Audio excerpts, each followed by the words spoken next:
Alright folks, how are we doing? It's Shabash. It is the Draconian era event for Orna and Hero of Aetheric. This is probably my favourite event that Northern Forge have ever put out. Last time it was here, I played almost all day for about 2.5 weeks straight. In Orna, my global rank went from like mid-80s to around mid-50s with the amount of party boss dungeons we were doing. It was absolutely insane.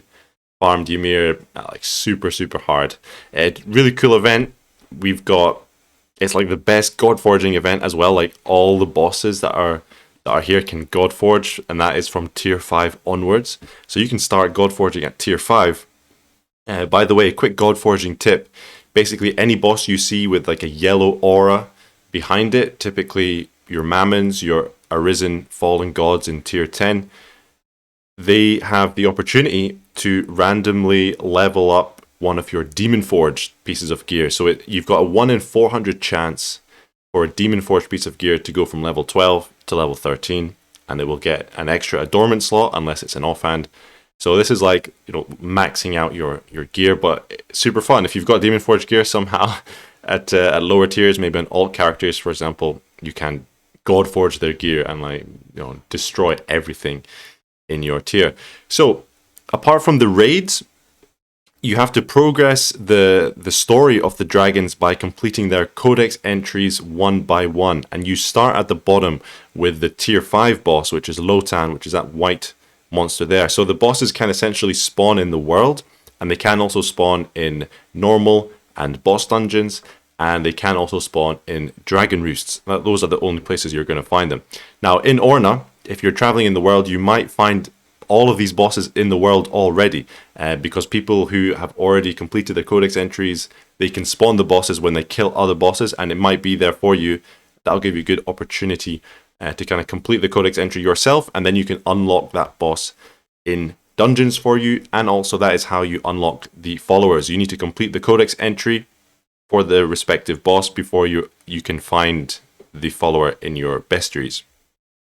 In Aetheric, however, you're going to have to start off at tier 5 with the Lotan boss. This is the tier 5 version. You can start seeing these in normal dungeons or in the dragon roosts.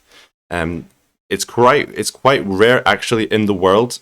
I was trying to boss farm the tier 5 zone for maybe 10 minutes. I couldn't actually find one, so what I did was I spawned 10 monster remains roughly, and it actually spawned one. So they can spawn in the world. I think Northern Forge have kind of reduced the spawn rate for these event bosses. Maybe they don't want people, you know, endlessly farming them in the world in Aetheric, which is fair enough because, you know, in Orna you can only endlessly fight them in dungeons, you know. So what's the difference, I guess?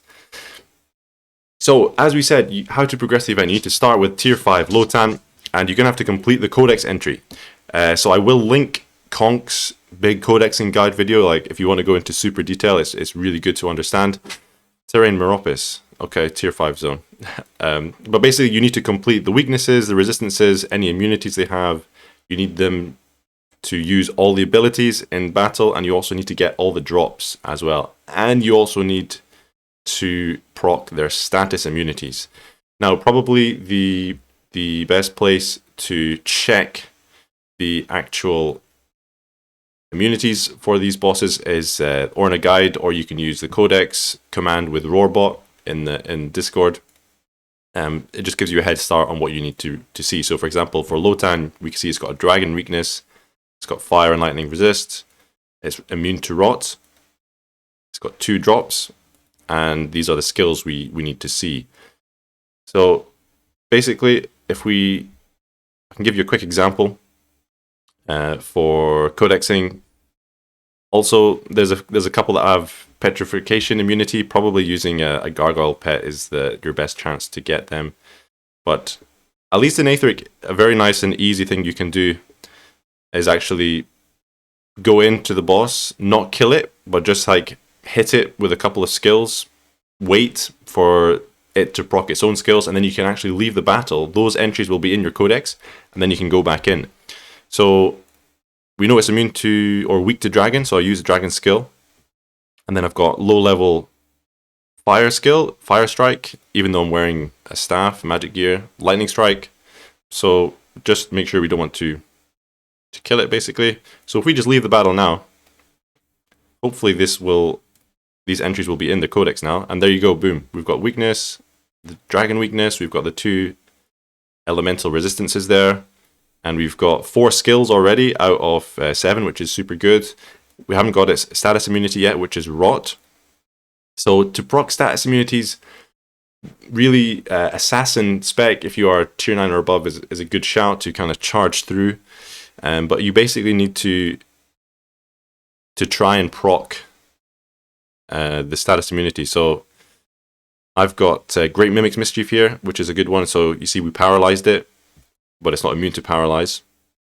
You basically want to get it to proc rot. So you can use earth skills, you can use decay skill if you have it.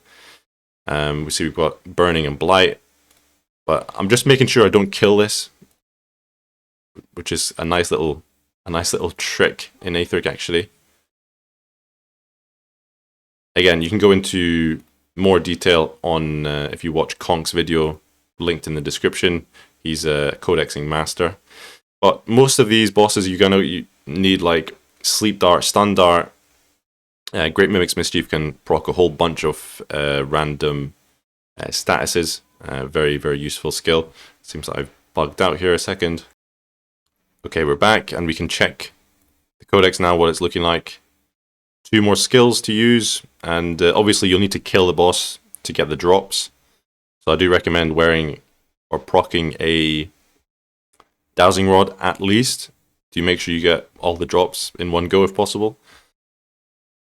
So this is like, you kind of get the idea. I'm gonna try and pause the video until we complete the entry. A good pet to use would actually be something like maybe Greater Yokai that can proc a lot of statuses.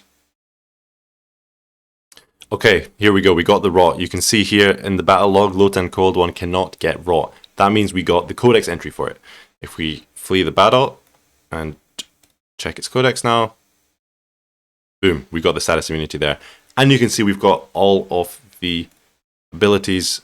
We saw it use all the abilities, so I'm going to proc Dowsing Rod, and yeah, pray we get both its drops here as we take it down. Our first boss in Aetheric on the Draconian era.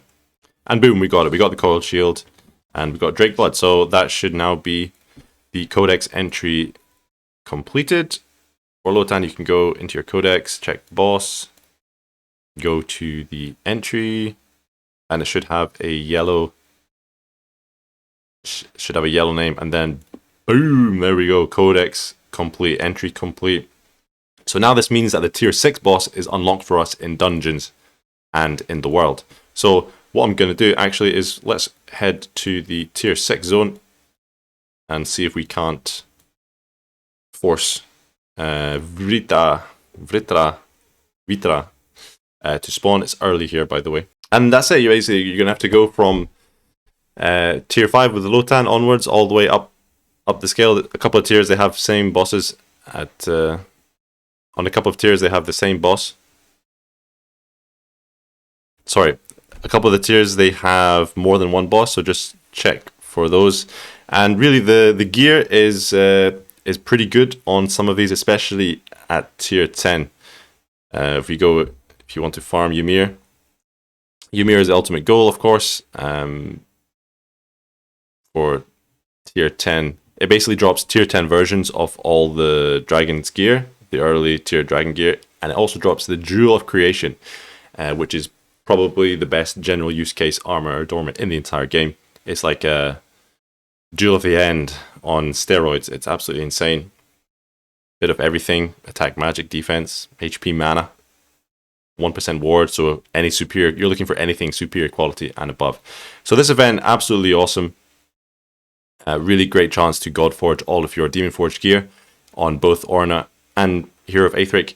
Again, you'll be, and then once you've got, your if you're chasing the Ymir Brilliant Feathers, or they upgraded or they buffed the hammer as well. The staff is quite interesting. The shield is amazing as well. Like really high stats, good ward, dragon res on it. World Eater, The sword, let's go with the one-handed sword with ward on it. It's like a poor man's finesse greatsword. Absolutely fantastic weapon. The staff is super interesting as well. It has HP regen on it and ward, which is nice. Like literally all of his gear is really usable.